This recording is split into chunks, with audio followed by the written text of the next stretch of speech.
नमस्कार, मैं वैशाली। आप देख रहे हैं दमदार न्यूज चैनल। आइए रुक करते हैं आज की बड़ी खबर पर। इन 5 सवालों में छुपा है उस रात का पूरा सच। सीबीआई के सामने खड़ी ये बड़ी चुनौतियां। कोलकाता में ट्रेनी डॉक्टर के साथ रेप और मर्डर की खबर जंगल की आग की तरह पूरे मुल्क में फैल गई। कश्मीर से लेकर केरल तक इस कांड को लेकर गम और गुस्से का सैलाब उमड़ रहा है। हर जगह इंसाफ की पुकार लगाई जा रही है। इसी बीच इस पूरे मामले की तफ्तीश देश की केंद्रीय जांच एजेंसी यानी सीबीआई ने शुरू कर दी है। सीबीआई को उन 5 सवालों के जवाब तलाश करने हैं जिनके बारे में माना जा रहा है कि उनमें ही सारा सच छिपा है। मैं ये देर रात दखोर यानी लड़कियों की रात बुधवार यानी 14 अगस्त की रात को कोलकाता के आरजी कर मेडिकल कॉलेज अस्पताल के आंदोलनकारी छात्रों का एजेंडा कुछ ऐसा ही था। अपनी सहकर्मी और दोस्त के साथ हुए बलात्कार और कत्ल की वारदात से गुस्साई लड़कियां इस रात अपनी बात रखने ही वाली थी। लेकिन इससे पहले कि ऐसा हो पाता, कुछ ऐसा हो गया जिसकी वजह से बात समझ और सुलझ के दायरे से निकलकर बवाल और सवाल के घेरे में जा पहुंची। बवाल ये हुआ कि अचानक सैकड़ों हुड़दंगियों की भीड़ ने आरजी कर मेडिकल कॉलेज अस्पताल पर हमला कर ऐसी तोड़फोड़ मचा दी। अस्पताल में काम करने वाले मुलाजिमों से लेकर मरीजों तक सबकी सांसें हलक में अटक गई। हालात इस कदर बेकाबू और बेलगाम दिखने लगे कि अस्पताल में तैनात पुलिस कर्मियों के लिए भी अपनी जान बचाने के लाले लग गए।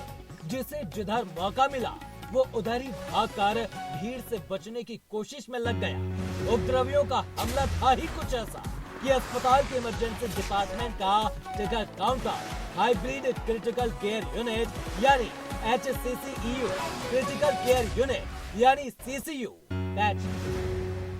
यानी CCEU, मेडिकल रूम समेत और भी कई अहम हिस्सों को हमलावरों ने चूर चूर कर डाला।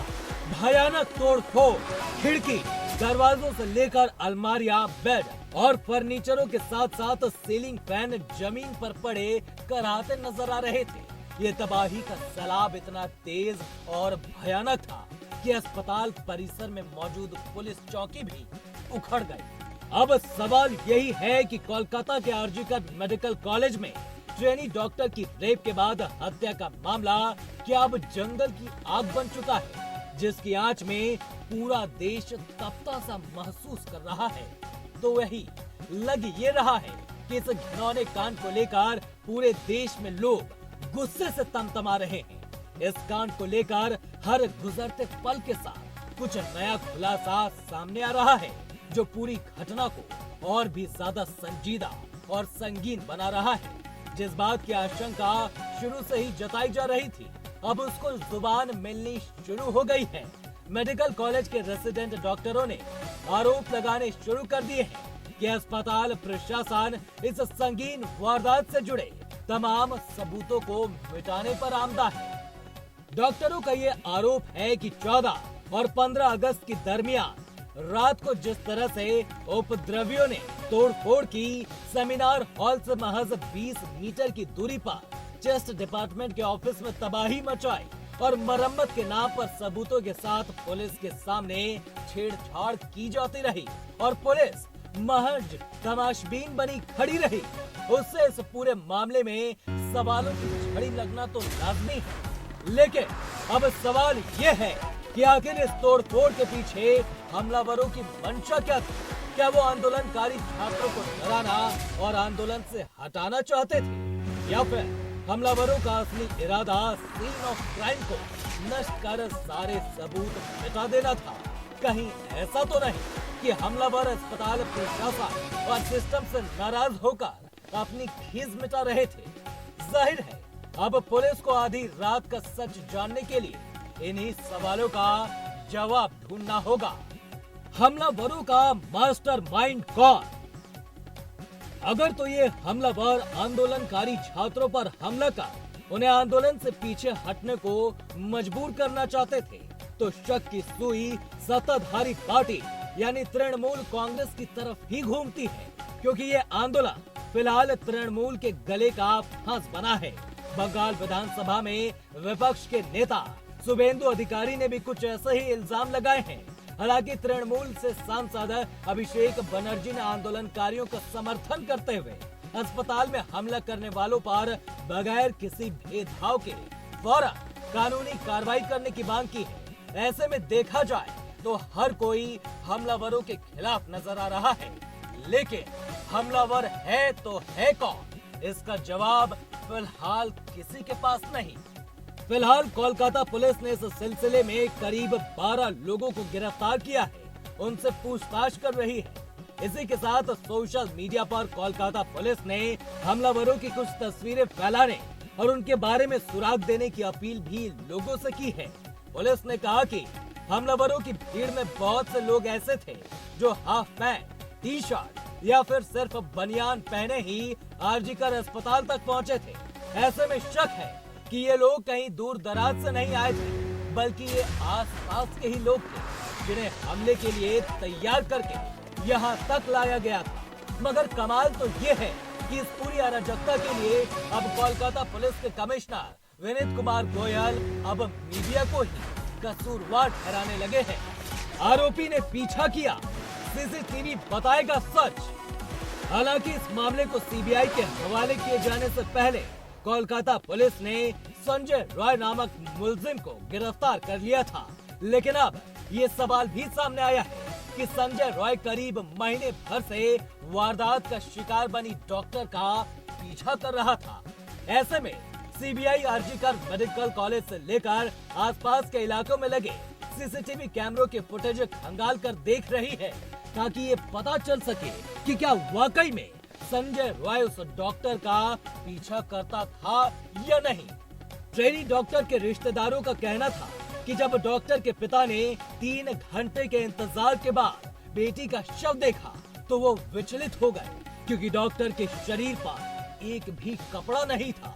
उसके पैर 90 डिग्री पर एक दूसरे से अलग थे, और ऐसा तब तक नहीं हो सकता कि जब तक इंसान का पेल्विक गर्डल न टूट जाए।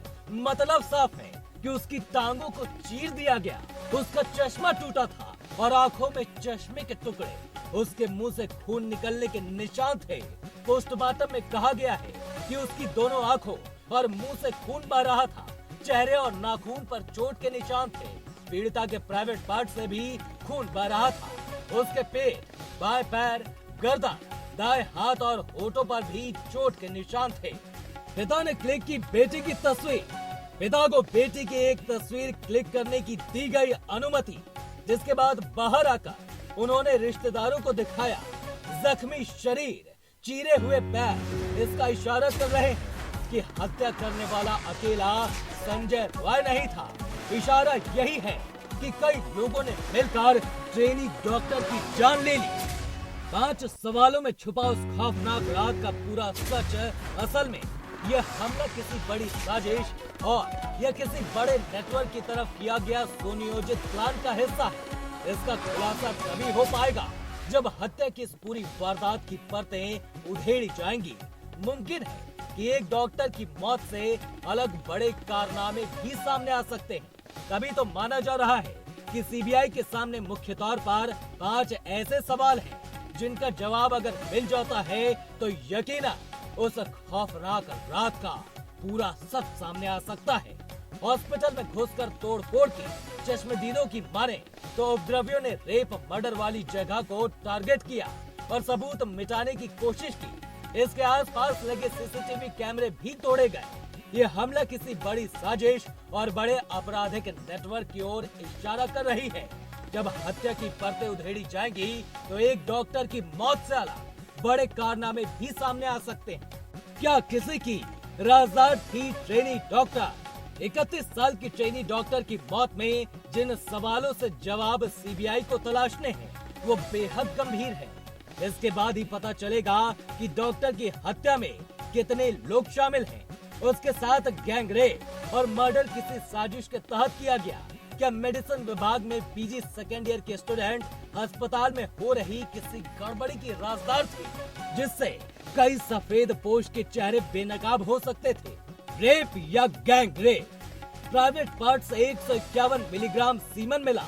सीबीआई को सबसे पहले ये साफ करना होगा कि महिला ट्रेनी डॉक्टर के साथ रेप हुआ था या गैंग रेप। पोस्टमार्टम रिपोर्ट में मिले साक्ष्य बताते हैं कि उसके प्राइवेट पार्ट से 151 मिलीग्राम सीमेन मिला था। एक्सपर्ट डॉक्टर मानते हैं कि इतनी बड़ी मात्रा में सीमेन एक आदमी का नहीं हो सकता, तो फिर गैंग रेप में कितने लोग शामिल थे? क्या हत्या में कई लोग शामिल? जब पीड़िता के परिजन मौत की खबर सुनकर हॉस्पिटल पहुंचे तो ट्रेनी डॉक्टर का शव बेड पर पड़ा था। उसका एक पैर बेड की एक तरफ तो दूसरा 90 डिग्री पर नग्न हालत पर पड़ा था। ऐसा तभी हो सकता है कि जब दोनों पैरों को पकड़कर दो तरफ से खींचा जाए। इसका मतलब है कि इस हत्या में भी कई लोगों की संलिप्तता हो सकती है। ये अतिरिक्त लोग आखिर कौन हैं? क्राइम सीन को क्यों बिगाड़ा? आखिर मास्टर माइंड कौन? क्राइम सीन से छेड़छाड़ की खबरें भी सामने आ रही है। कोलकाता पुलिस पर इस मामले में तथ्यों को छिपाने के आरोप लगे हैं। बुधवार की रात भी उपद्रवी भीड़ ने क्राइम सीन को बिगाड़ने की कोशिश की। सीबीआई के लिए इसे सुलझाना आसान नहीं होगा। कोलकाता पुलिस से पूरी जानकारी निकालना भी सीबीआई के लिए चुनौती भरा होगा। कोलकाता पुलिस के तथ्य संदिग्ध हैं, जिस पर काफी सवाल खड़े हुए। इस केस में ये जानना जरूरी होगा कि मौत के बाद आत्महत्या की पहली सूचना किसके इशारे पर जारी की गई? ऐसी सूचना जारी करने का मकसद क्या था? 36 घंटे की ड्यूटी के बाद सेमिनार रूम में कैसे पहुंची? मीडिया रिपोर्ट्स की माने तो इस केस के आरोपी संजय रॉय की पहुंच अस्पताल के लगभग सभी डिपार्टमेंट तक थी। तो क्या उसे ड्यूटी रोस्टर की भी जानकारी थी? ट्रेनी डॉक्टर 36 घंटे तक लगातार ड्यूटी कर रही थी। ड्यूटी के बाद रात 2 बजे डिनर करने के बाद वो स्टाफ रूम में ऊपर गई। फिर वो सेमिनार हॉल में कैसे पहुंची? क्या उसे कोई वहां ले गया? आरोपी संजय के साथ वहां तक आखिरकार डॉक्टर कैसे पहुंची? इस अंक में फिलहाल इतना ही। अगले अंक में फिर होगी मुलाकात। तब तक के लिए नमस्कार।